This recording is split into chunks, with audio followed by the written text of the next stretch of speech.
to those YSS Hayabusa matchup. We've got marquee picks on both sides, but is this going to be enough for Aurora to finally get a point in the series? It's a best of 7 right now, facing 0-2 against Team Liquid Philippines. Yeah, so when I first saw the 3 picks, blue side of Aurora, I liked it. You cannot go wrong with those first 3 picks, no matter what you slot in for blue 4 and blue 5. Then you see the Selena. I am partial to the thought that this is very coin flippy if you're playing around the Selena like this, especially when you see the Gatakacha and the Farsa on the other side, the fact that you're playing up against a Lapu-Lapu. But then, it was paired up with an Alice. So, Aurora are now going to be playing a lot of dive, playing around that Granger and the YSS, but then you're up against a Hayabusa on the other side that now very coin flippy to see which team's actually going to take this. What I'm looking for is Aurora's box control. Wolf has been speaking ad nauseum about boxes, and in game 1 and 2, that's been one of their major problems. Given we haven't really talked about it during the game, I'm pretty sure it was alluded to by our esteemed panel, Rockhart and Brigida, but that's what I'm looking for. They have a high loss that should help, and I think that's key to them recovering. Again, fixing that 2-0 problem. The only box I feel like really that we've talked about was when the Eve was picked up, and now a couple times, you know, it's either been picked up or it's been banned at this point. But, you know, when you look at Aurora and their chance to set up a box, it's kind of weird the way it's going to work, because anytime we see the Alice drafted in, we know that that's a big component to kind of zoning out the opposing team, and that's going to happen to TLPH. Oh, whoa. Oheb and Dominkite, by the way, going through this. Sanford will have to burn the flicker, so he doesn't have that. But Carl TZ joins too. Turtle's up though, so they're going to go and start this up. JP holding down the front. He gets Dominkite really low here. Shin, Mountain Shocker. They're going to try to pull a Hail Mary here. Sanky with the feathered airstrike, zoning out Aurora. JP very low, survives via the Revitalize. Gets drawn first blood on by Edward. Oh, Edward, he goes down. Shadow Kill going to be used. Carl picks up 1. It's all Liquid, man. Wow, I feel bad for Dominkite. That's like 3 games now where JP's just been man-marking him. JP fell, yes, and that was a great entry with the Gleam and the Throne of Ruin by Edward. But in the end, Liquid held on. JP got back in time to pop up the Revitalize and help Liquid stay strong up against the entry of the Alice. From Sanji, forcing a flicker from you. Ooh. There's a reason why he keeps picking this up. Yeah. I know. Hey, Dominkite has to burn the flicker too. A whole lot of resources being used up on some of these small little fights happening across the map. 2 ults for a flicker. 2 minutes versus what, 30 to 40 seconds. Alongside JP, Sanji's been on point this whole series as well. Looking at the items, slight, no clear obvious lead, maybe between the 2 junglers.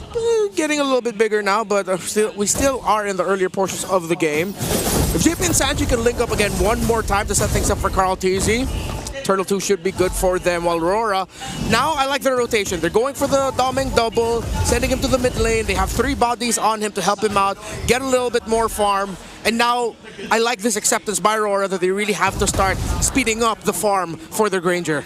Yeah, I talk a lot too about Dominkite and how impressive he's been throughout Season 16 in general, but I feel like he's going to have to be the one to step up too, and then a lot of these objectives in the early game and then even later on in the Lords. Oh my god. He has to get the retributions off. He has to be able to get the secure in.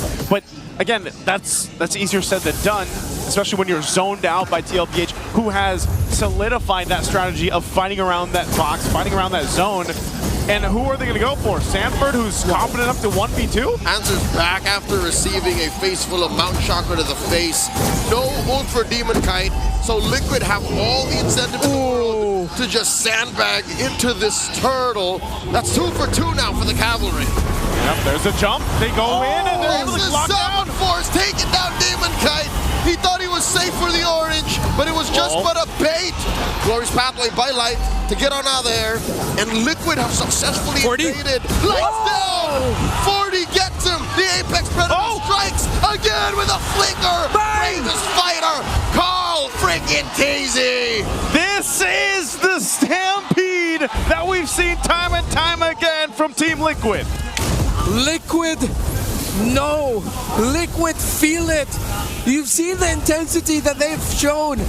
every winning moment that they have, because I think they just know that they are way over in Aurora's heads. Aurora, they don't look like Aurora. They're not playing their game. Not even the same game they played 2 days ago. This is a different team. Liquid have put the fear of God into them. Yeah, What happened? Like, how did they, like, again, is it just the gauntlet, the endurance test that Team Liquid Philippines has played from the play-ins, from day 2, 3, 4, all the way to now? yeah, they have the hotter hand. It seems like it's a learning experience again. One of the branding that we have for Team Liquid for this playoffs is the revenge tour, winning against teams that they couldn't get a win over in series throughout Season 16. And this would, wait, Demon Kite, not again. Sanji coming in, feathered airstrike. AOG, Demon Kite will not survive as JP serves up a kill to Sanji. Call Teasy, want to take down Light, and he does! Roast Centaur, anybody? 2 free kills for Cavalry. This is the Golden Stampede. They know. They've outwardly said they don't want to think about winning M7. They don't want to think about that just yet because there seems to be a curse. But it looks like they are hell-bent and holding on to that. Everything perfect. JP helping serve up that kill to Sanji. The prediction of Sanji to put down the feathered airstrike to the path of where Demon Kite was going out instead of trying to go for Demon Kite correctly. And the timing of Carl TZ to conserve the shadow out at the very last second. There's just something about it. Third turtle's up. Sanford's going to jump in. He's zoning them out. Carl gets the turtle. 3 for 3. Feathered airstrike has already wreaked havoc. And the shadow kill go into the back. Light falls. No front line for Aurora. No one goes down except for Light. Could have been way worse for Aurora, but now that's 3 for 3 for the objectives for Carl TZ. The MVP of the season, the homecoming boy. Oh, Demon jump. Kite, They get a flicker out too. Demon Kite trying to get some space. Again, fighting between the turrets here. Yeah, and that's what I was saying when you decide to pick up the Selena as the last pick. Yes, again, one of the counters to fast, aggressive rotations to get a read in. But then it's so dependent on landing that abyssal arrow that becomes a big coin flip of whether or not you can actually win fights. But the coin hasn't been landing in favor of Aurora. The abyssal arrows have not been impactful enough. Carl? Oh my God. Forced out the flick. Magic damage. Oh, the dash. Physical damage. Yep. What do you do as Aurora, especially since your economy has already been under attack? One might argue that these traps and these arrows could be for zoning. But what is the follow-through? Like, by throwing out a trap, by leaving one in the random bush, does that open up farm for Demon Kite? Does that allow Demon Kite to do his thing? They force out a wings by wings from Sanji. A glorious pathway from Light, but they're just really buying time, Carl. Shadow kill plus an AOG. In comes JP, forcing a revitalize from Light. Aurora's jungle is in shambles right now. Oh, they jump in under the turret too. Carl teases around the orange. He's gonna go. Demon Kite could be in trouble. Shadow kill! Already used. Down goes Demon Kite. Light gonna be up next. Oh, how about a killing spree? Liquid. Match point is within fingers reach. It's all falling apart for Aurora, all the way from the beginning and all the way up to now. Liquid are relentless. And Aurora are helpless. They can't find anything. There's always something Liquid's throwing at them. Throw an arrow. That looks so desperate, bro. And JP just accepts it with a smile on his face. Again, if you're Aurora here, you're sitting here thinking, how do we even get a win in our favor when everyone on the team can't even get close enough? They've always been just reacting to what Team Liquid Philippines has been thrown at them. That's the difficult part, and that's been the story from game 1 to now, game 3. I have to take the moment to show my appreciation for Coach RC and Coach Tic Tac, what they have done to Liquid. I wonder if one day we could be privy to the preparation, that the strategies that they had heading into this, because this is just perfect. They are decimating Aurora. Sanford's going to jump in. He wants to go for Edward. He will get the flicker out. An AOG used. JP. This is all just to buy time. Carl was just working on the Lord. This is free for Liquid. Everything has been free this game for Liquid. Again, just able to capitalize on this, make it all work, get to the point, and now they're just in the base here. Better airstrike. Light right in the middle of all of it. Oheb pops him. Zambo still standing. Dash and dash plus the revitalize. Popping up that Harris. And now Edwards up next. Q1 is on a rampage. Oh, they don't have any minions here. They could be trapped in. They have to get out. Oheb's going to force a fight. Not Oheb. You can't tell him what to do. Dropping that Zaman. He gets shut down. Takes too many a turret hit. Messy, and greedy there for Oheb, but Liquid, they are still in the lead. But they cannot afford a lot of that. They still have a Lord crashing in though. Edward's Throne of Ruin earlier, only for, wait, Abyssal Arrow lands? Feather Dare Strike, the answer by Sanji, allowing the Lord to get a few more free hits in. Aurora gonna stop Liquid from coming in. Ooh, it's like you said, Renmar earlier, back in Game 1 and even in Game 2, if TLPH has the lead, they like to play a little risky towards the base to at least continue to put the limit on Aurora, and that's what they've been doing. So they get some of the Holy Shields down to work with. They still maintain a big, healthy lead, 7,000 up. Yep. And the items are all coming into place. Yeah, almost 2,000 gold lead there for Carl TC's Hayabusa. 1,000. That's the saving grace right now for Aurora. The fact that Dominkite has been getting farmed. He hasn't died yet. Already up to a Malefic Roar. He has his core 3 items. But the problem is every other member of Aurora is who's struggling. You barely has items in. And even though you don't need that much items, you just land that Abyssal Arrow. It would be great to have a little bit more follow-up, which Aurora does not have enough of at this point. You know what else Aurora doesn't have enough of? What's Time. Oh. They need so much farm on Demon Kite. Sure, that is what? Just a couple of thousand, but Dominkite isn't even firing off on all cylinders. Like, what do you even do if you get a 3-second stun? Yeah.